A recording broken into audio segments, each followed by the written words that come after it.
Commander Thyra stood on the bridge of her dying ship and watched the stars through a cracked viewport.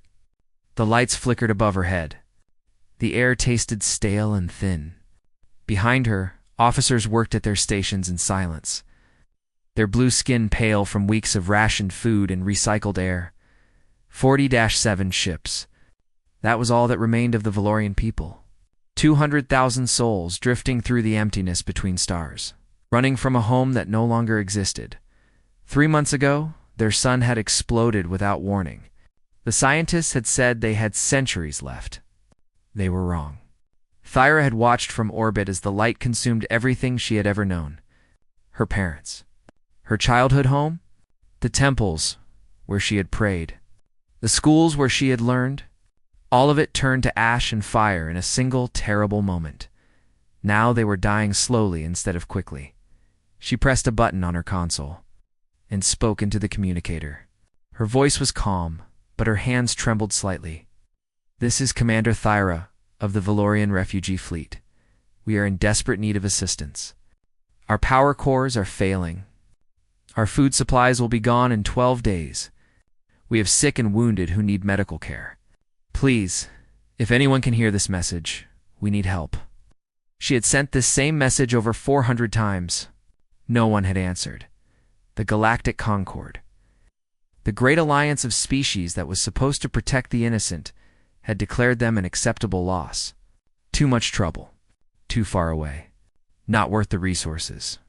The powerful Dominion Empire had ignored them completely. The Valorians had always been neutral in galactic politics. They were scholars and artists, not warriors or traitors. They had no allies because they had never taken sides. Now that neutrality was killing them. Her second officer, a young male named Ren, approached her station. His eyes were tired and his uniform hung loose on his thin frame. "Commander, we have a new problem." Thyra closed her eyes for a moment. "Of course, there is a new problem. There was always a new problem. Tell me." "Long-range sensors have detected a radiation storm approaching from the Velis Nebula. It will reach us in 6 days." 6 days. Thyra felt something cold settle in her chest. Their shields were too weak to protect them from a radiation storm. Without power, they could not run. They would die. All of them.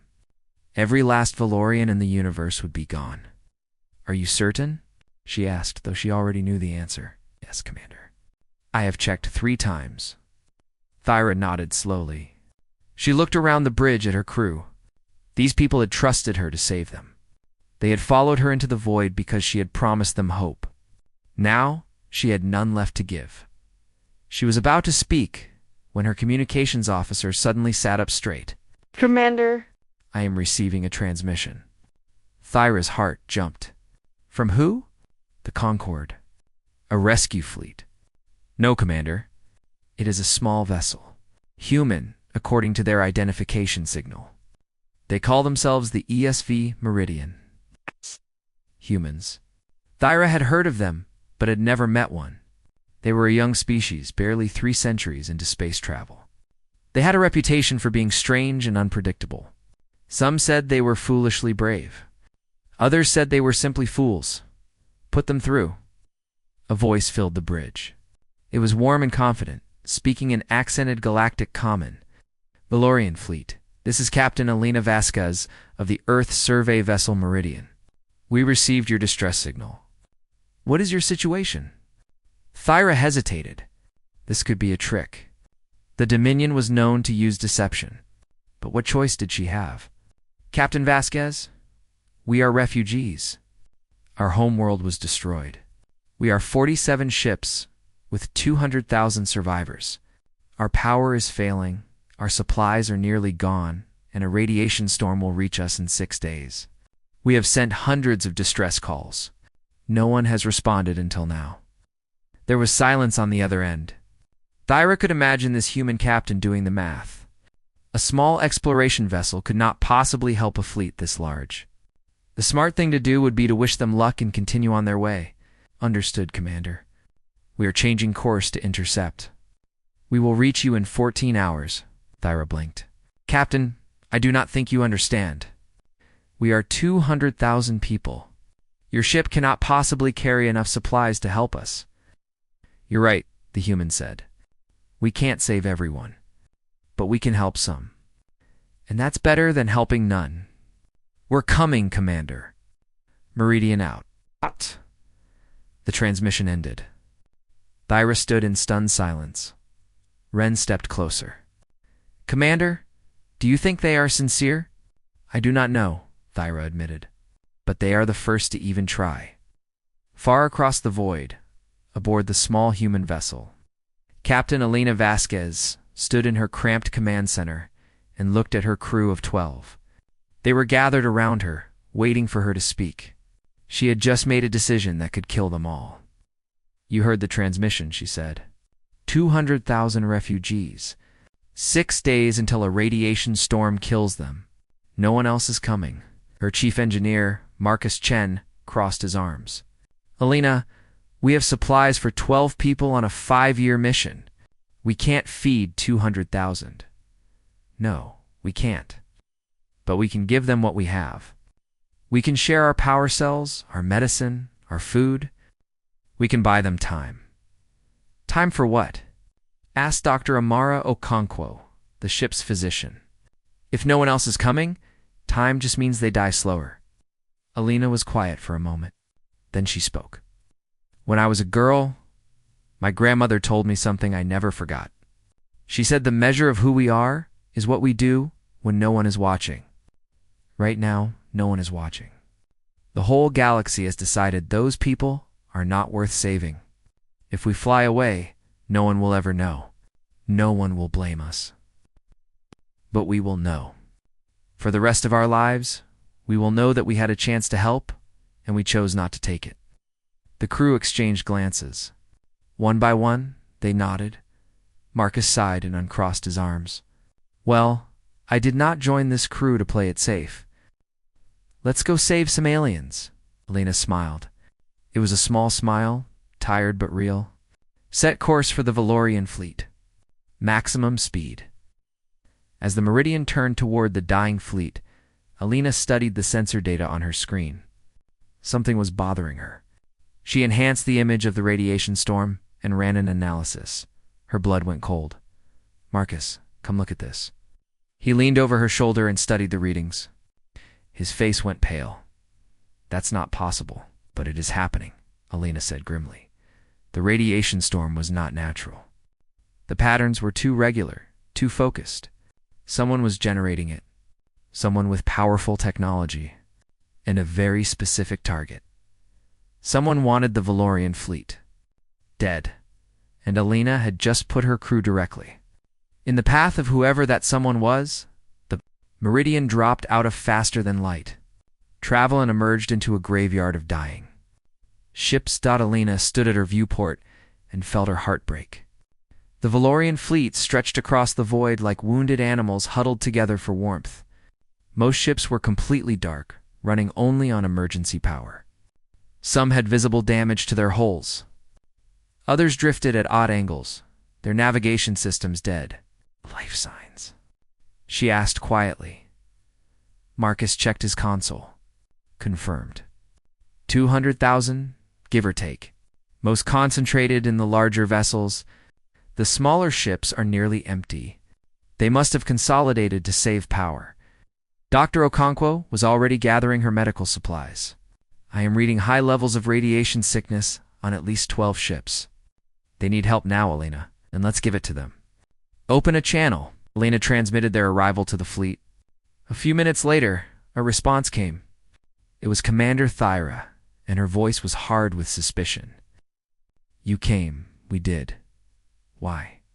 We have nothing to offer you. No credits. No technology.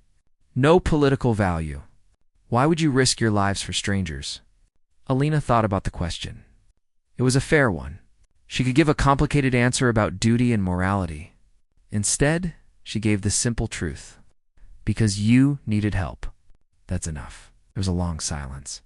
When Thyra spoke again, her voice had softened slightly. I must be honest with you, Captain. I do not fully trust your motives. For all I know, you work for the Dominion. This could be a trap. I understand. You have no reason to trust us, so let me prove it. I am going to start broadcasting repair instructions on an open channel. No cost, no conditions. My engineer will show your people how to extend their power cells and repair their life support systems. My doctor will shuttle to your most damaged ship and begin treating your sick. We will transfer food and medicine from our own supplies. If after all that you still think we are your enemies, we will leave. Another silence. Then Thyra spoke. You would give us your own supplies? Your own food? Yes, your crew will suffer for this. We know. Lena could almost hear Thyra thinking on the other end of the line. Finally, the Valorian commander answered, Very well. I will allow your doctor to come aboard the medical ship Sanctuary. But I am watching you, human, Lena smiled. I would expect nothing less. Meridian out. Over the next several hours, the humans worked without rest. Marcus broadcast detailed repair instructions to every ship in the fleet. His clear, patient explanations helped Valorian engineers coax dying systems back to life. Power was restored to 3 vessels that had been running on fumes. Dr. Okonkwo shuttled to the Sanctuary with every piece of medical equipment the Meridian could spare. She found a nightmare waiting for her. Hundreds of Valorians lay on makeshift beds, their skin marked with radiation burns. Many were children. Their doctors were exhausted and nearly out of medicine. Amara did not hesitate.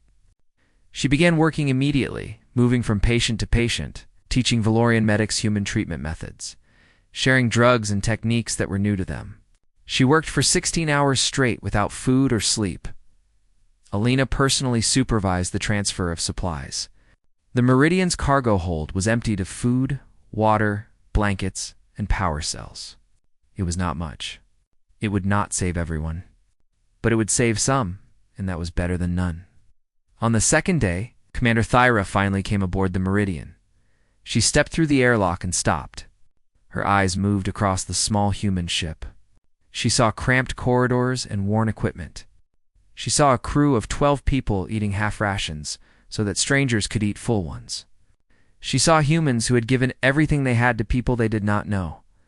Alina met her in the corridor. The 2 commanders stood facing each other. Your ship is very small, Thyra said quietly. It is. Your crew is very few. 12. Thyra's voice cracked slightly. And yet you came. You came when no one else would. You gave us your food while you go hungry. Your doctor has saved 43 lives already, including 9 children. Why?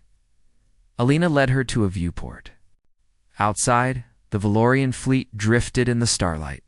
Children pressed their faces to windows, watching the human ship with curious eyes. 300 years ago, Alina said, humanity almost destroyed itself. We had wars, famines, plagues. We burned our own world and killed each other by the millions. We came very close to extinction. What saved you? Each other. We learned, slowly and painfully, that survival means nothing if you sacrifice your soul to achieve it. We learned that helping others is not weakness. It is the only true strength. She turned to face Thyra. When we saw your distress signal, we did not see aliens. We saw people. That is all that matters. Thyra was silent for a long moment. Then, slowly, she did something Alina had not expected. She bowed her head, a sign of deep respect in Valorian culture. I was wrong to doubt you, Captain Alina Vasquez. Your people have shown us more kindness in 2 days than the entire galaxy has shown us in 3 months. Alina gently touched her shoulder. You doubted because you have been hurt. That is not weakness. It is survival. But now we work together. As if on cue, Marcus appeared at the end of the corridor. His face was grim. Lena, we have a problem. A big one. They followed him to the sensor station. He pulled up a display showing the approaching radiation storm. I have been analyzing the storm source. It is coming from 3 ships hidden in the Velis Nebula. Military-grade vessels. No identification signals. Thyra leaned forward, her eyes widening. Someone is creating the storm? Yes. Someone hired mercenaries to make sure your fleet dies. This is not natural. It is murder. Lena felt cold anger rise in her chest. Not just abandonment. Not just indifference. Someone was actively trying to kill 200,000 innocent people. Can we stop them? She asked. With 12 people and one unarmed survey vessel? Marcus laughed bitterly. Alina, those are warships. We do not stand a chance.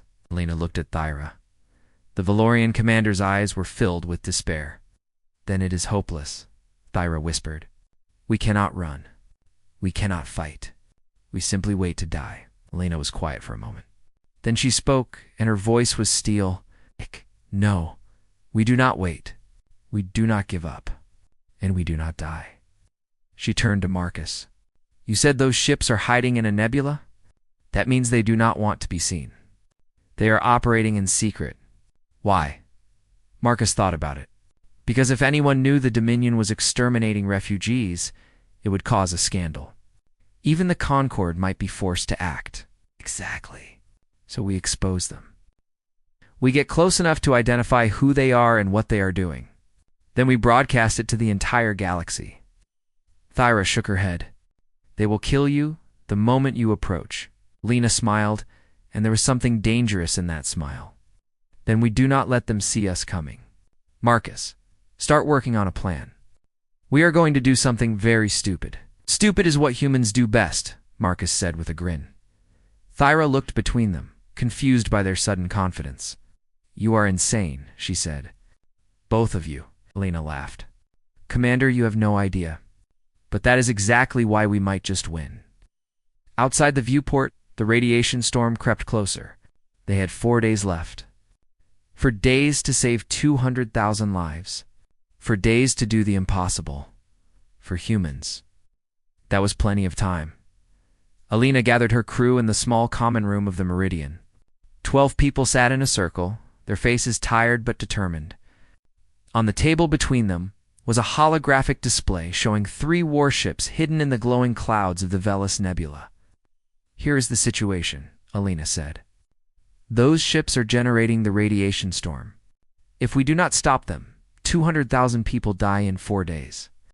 The good news is that the mercenaries are hiding because they do not want to be seen. That gives us an opportunity. Marcus pulled up tactical data. I have analyzed their formation. The lead ship controls the storm generators. The other 2 provide protection. If we can get aboard the lead ship and disable the generators, the storm will break apart on its own. Lieutenant Sarah Torres, the Meridian's pilot, leaned forward. And how exactly do we get aboard a warship without being blown to pieces? Alina smiled grimly. We walk through the front door. I am going to contact them and request a meeting. I will tell them I want to negotiate for the fleet's survival. While I keep them talking, a small team will infiltrate the ship through their maintenance airlocks. The room went quiet. Everyone understood what Alina was really saying. She would be putting herself directly in front of armed mercenaries as a distraction.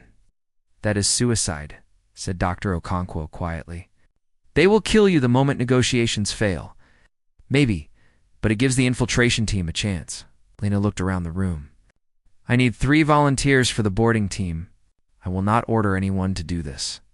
It has to be your choice. Marcus raised his hand immediately. I built sensor systems for military ships before I became an explorer. I know how to disable their equipment.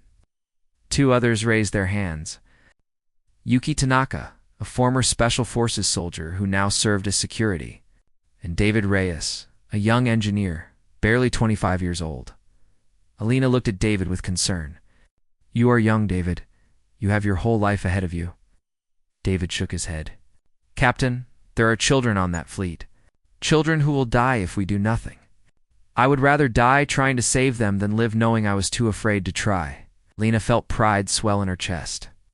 This was what it meant to be human. Not conquering worlds or building empires. This.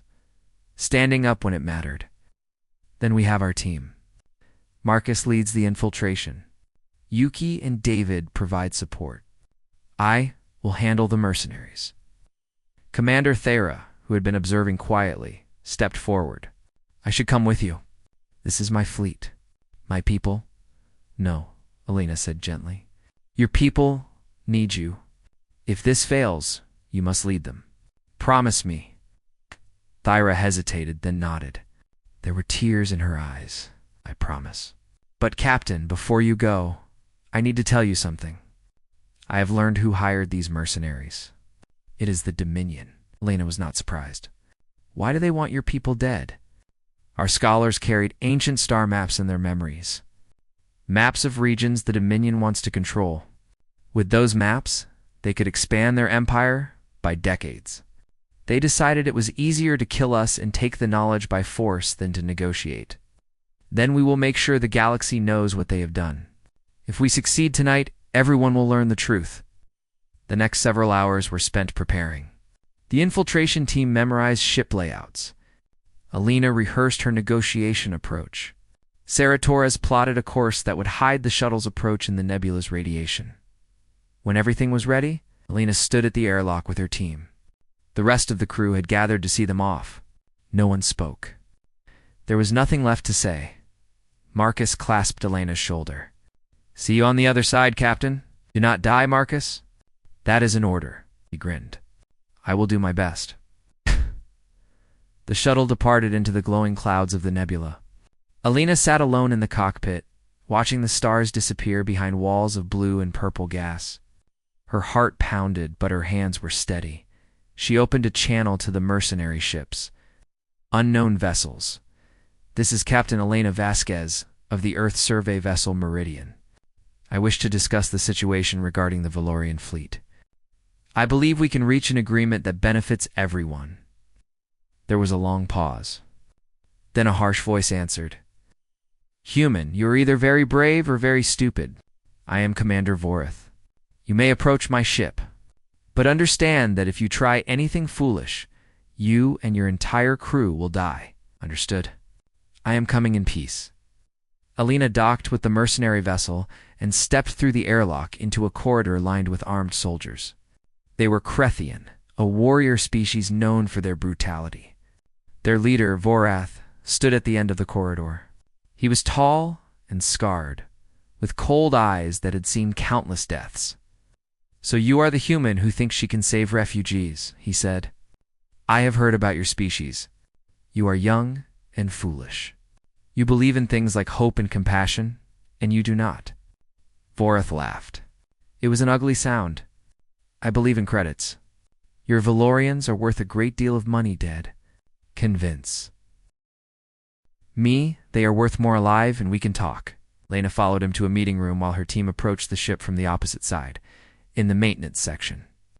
Marcus, Yuki, and David moved through narrow corridors. The mercenaries were focused on Alina. No one was watching the back of the ship.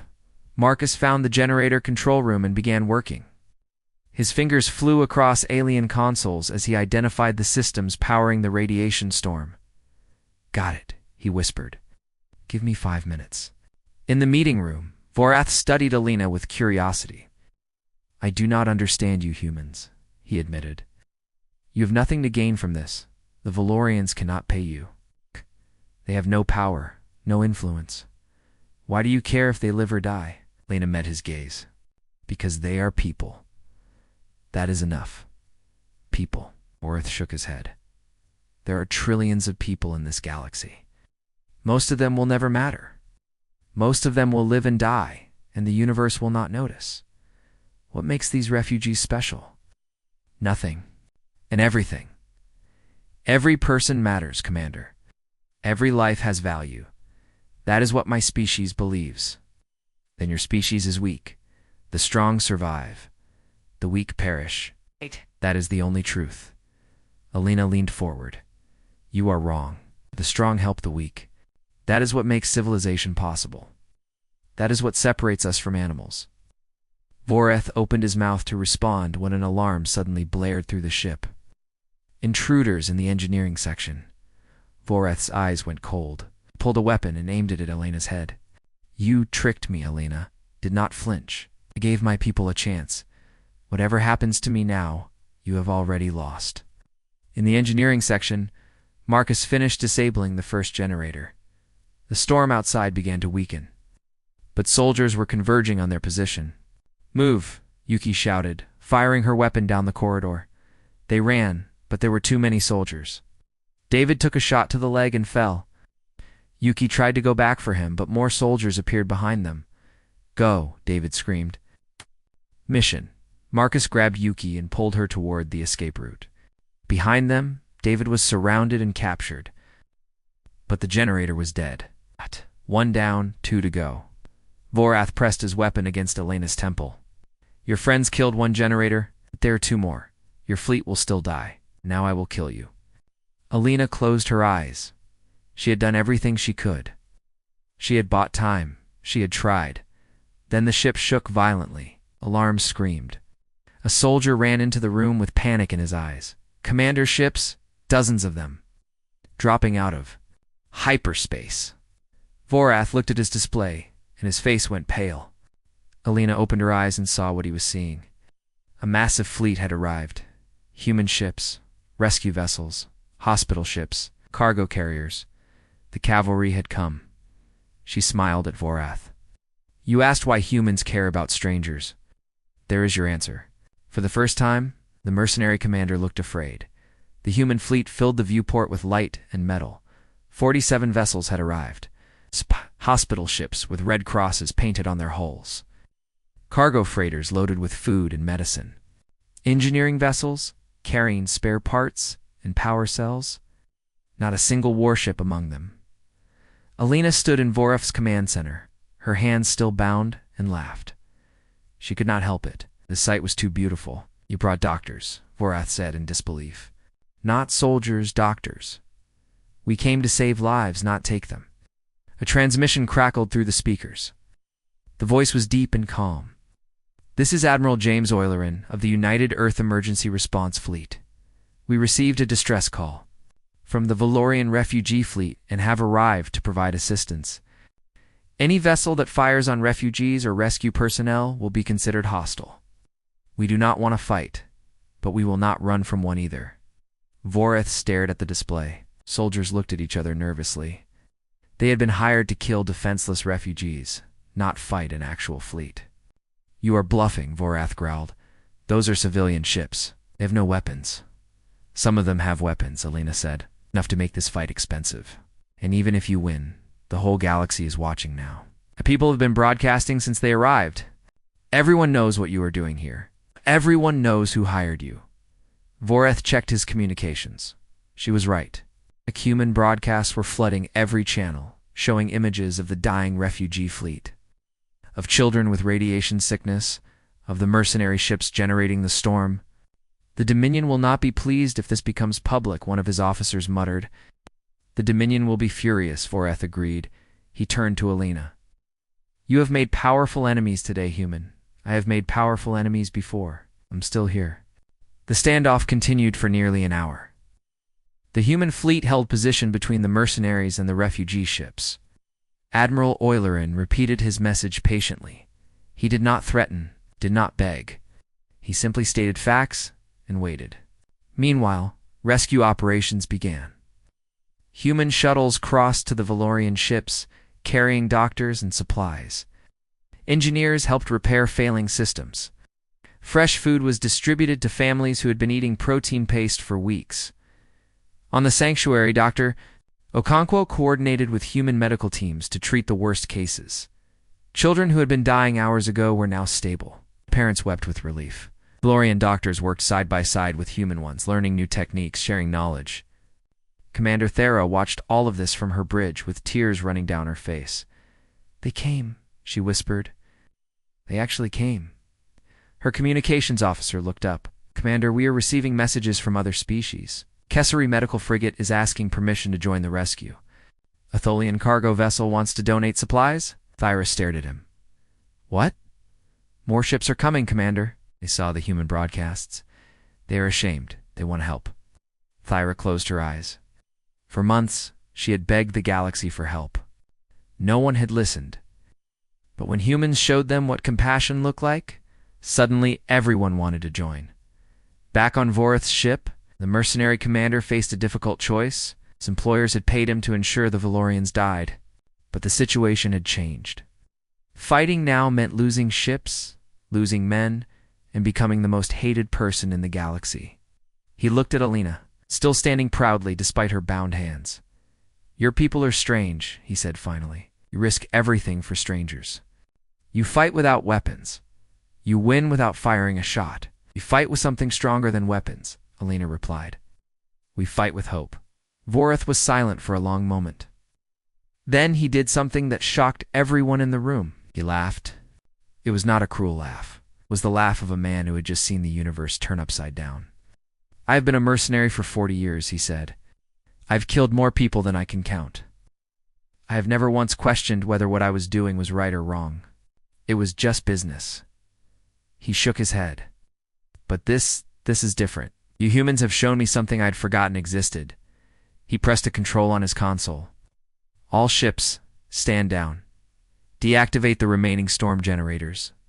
His officers stared at him in disbelief. "Sir, the Dominion can rot in the void," Voreth snapped. "I will not murder 200,000 innocents for credits. Not today. Not ever again." The storm generators went offline. Within minutes, the radiation began to dissipate. The Valorian fleet was safe. Voreth personally cut Elena's restraints. He looked down at her with something like respect. "You have cost me a fortune today, human, and you have probably signed my death warrant. The Dominion does not forgive failure. Then do not go back to them. Help us instead." Voreth raised an eyebrow. "Help you? I tried to kill you. Now you have chosen not to. That means something. People can change, Commander. Even mercenaries." Before Voreth could respond, alarms screamed again. A soldier rushed in with terror on his face. "Commander, new contacts. A Dominion battle fleet just dropped out of hyperspace. 15 warships." Alina and Voreth both looked at the display. Her heart sank. The Dominion ships were massive, bristling with weapons. They were not rescue vessels. They were death incarnate. A transmission came through. The voice was cold and arrogant. "This is High Admiral Kethfer of the Dominion Third Fleet. You will surrender the Valorian. Refugees immediately for processing. Any resistance will be met with overwhelming force." Processing. Alina knew what that meant. Execution. The Dominion had come to finish what the mercenaries could not. She grabbed the communicator. "Admiral Kethfer, this is Captain Elena Vasquez. The refugees are under the protection of the United Earth Emergency Response Fleet. We will not surrender them. You are 12 ships against 15 warships. Human. You cannot win this fight. Maybe not. But we can make sure the whole galaxy sees what you do next. Every species is watching.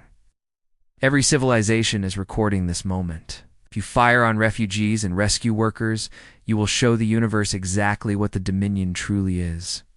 Silence on the channel, then more alerts. More ships arriving. The Kasari medical frigate, the Thalian cargo vessel, a Venari science ship. A dozen more vessels from a dozen different species, all answering the call. All placing themselves between the Dominion and the refugees. Admiral Euleren's voice came over the fleet channel. "Admiral Kethfer, it seems you are no longer facing just humans. Will you fire on the entire galaxy?" Alina looked at the display and felt hope surge in her chest.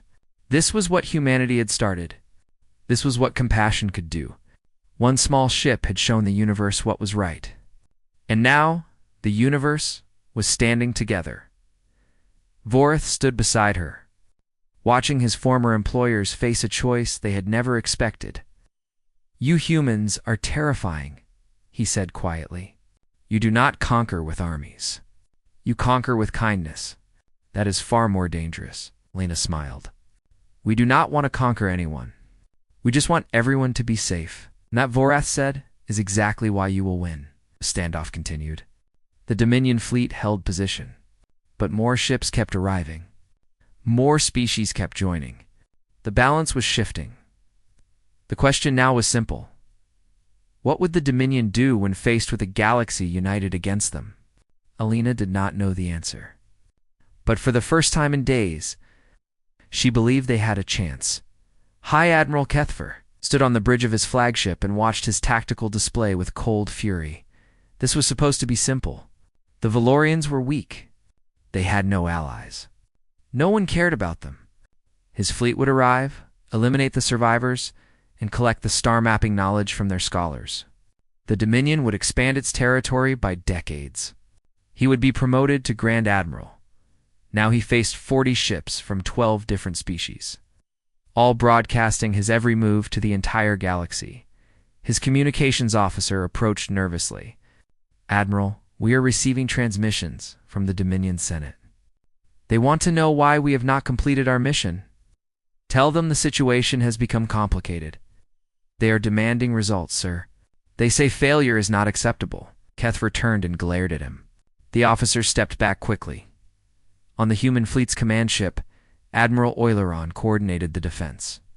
Alina had shuttled over to join him, bringing Commander Thyra and the surprisingly cooperative Vorath. "They are not leaving," Alina observed, studying the Dominion formation.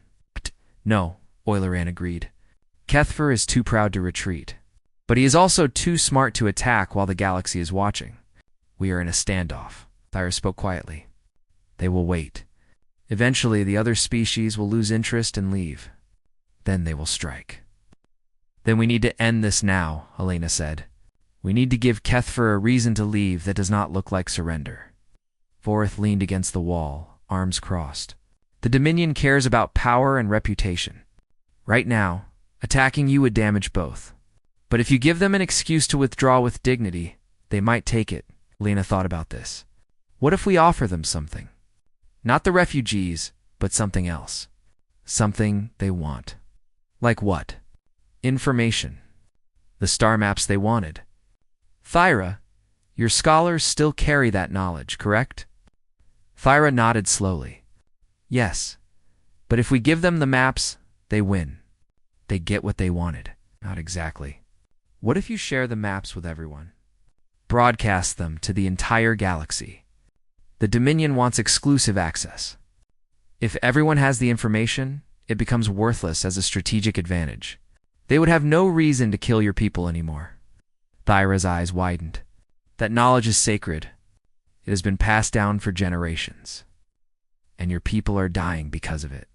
Would your ancestors want their maps to be the cause of extinction? Or would they want those maps to save their descendants?" The Valorian commander was silent for a long moment. She looked out the viewport at her fleet, at the children visible through distant windows, at the ships of a dozen species gathered to protect strangers. "You are right," she said finally. "Knowledge means nothing if there is no one left to use it. I will speak to the scholars." An hour later, Commander Thyra transmitted a message on every frequency in the sector. "This is Commander Thyra of the Valorian people. For generations, we have guarded ancient star maps showing regions of space unknown to most civilizations.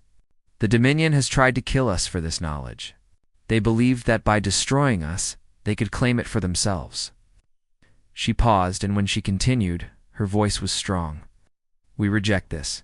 Today, we share our knowledge freely with every species in the galaxy. The maps are now available to all. We give this gift in honor of those who saved us, especially the humans who came when no one else would. Let this knowledge be a foundation for exploration and cooperation, not war and conquest." The transmission went out. Within minutes, ships across the sector were downloading centuries of Valorian astronomical data. The Dominion's exclusive prize was gone. On the Dominion flagship, Kethfer watched the transmission with cold rage. "Clever," he muttered. "Very clever." His tactical officer approached. "Admiral, our mission objective is now irrelevant. The maps are public. Eliminating the Valorians serves no strategic purpose." "I know that. The Senate is ordering us to withdraw. They do not want a war over refugees who no longer have anything of value." Kethfer clenched his fists. He had been outmaneuvered by a species barely 3 centuries old. It was humiliating, but he was not stupid. Fighting now would gain nothing and cost everything. "Very well. Prepare to withdraw." He grabbed the communicator. "Human Commander, this is Admiral Kethfer. You have won this day. But know that the Dominion does not forget. We will meet again." Admiral Oileron's response was calm and measured. "Admiral, we do not want to be your enemy. Today does not have to define our future. But if you threaten innocent lives again, we will be there to stop you. Every time." The Dominion fleet turned and disappeared into hyperspace. A cheer erupted across the human ships. Alina felt tears streaming down her face. They had done it. Against impossible odds, they had saved 200,000 lives. In the days that followed, the Valorian fleet was escorted to a human colony world called New Cascadia. It was a beautiful planet with green forests and blue oceans, much like the Valorian homeworld had been. Alina stood with Commander Thyra at the edge of a landing field, watching shuttles descend from orbit. Valorian families emerged into actual sunlight for the first time in months. Children ran across grass, laughing and playing. Elderly Valorians knelt and touched the soil with trembling hands. "I do not have words," Thyra said softly. "I do not know how to thank you for what you have done." Alina watched a Valorian mother crying as her children ran through a field of flowers. "You do not need to thank us. Just live, rebuild, be happy. That is all we want. But why? I've asked this question many times, and I still do not fully understand. Why did you come for us?" Alina thought about her grandmother, about the lessons she had learned as a child, about what it meant to be human. 300 years ago, my people almost destroyed ourselves. We had wars that killed billions. We polluted our own world. We were selfish and cruel and stupid. We came very close to extinction. She paused. But we learned. We learned that hatred only creates more hatred. We learned that kindness is not weakness. We learned that the true measure of civilization is how we treat those who can offer nothing in return. She turned to face Thyra directly. "We came for you because you needed help. Because no one else was coming. Because 12 people on a small ship decided that doing the right thing was more important than doing the safe thing. And because of that choice, the whole galaxy changed. Other species saw what we did and remembered who they wanted to be. One small act of compassion created a wave that saved your entire people." Thyra was quiet for a long moment. Then she asked the question that had been in her heart since the beginning. "What do humans want from us?" "Surely there must be something," Lena smiled. She looked at the children playing, at the families reuniting, at the sun setting over a new home for a rescued people. Just one thing. Someday, another species will be lost and alone. Everyone will tell you they are not your problem. The numbers will not add up. The risks will be too high. And when that day comes, I want you to remember this moment. I want you to remember how it felt to be abandoned and how it felt to be saved. And I want you to choose kindness, even when it costs you, especially when it costs you." She placed her hand on Thyra's shoulder. "Be human about it." Thyra understood. This was not just a rescue. It was a lesson. It was a torch being passed from one species to another.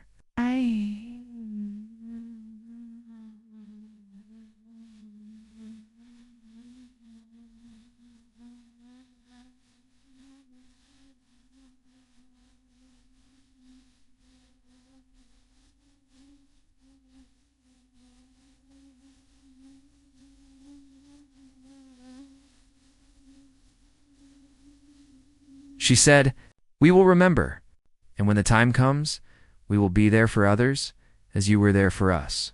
Lena nodded. That was enough. That was everything as the sun set on New Cascadia. Painting the sky in shades of gold and rose, Alina walked back to her shuttle.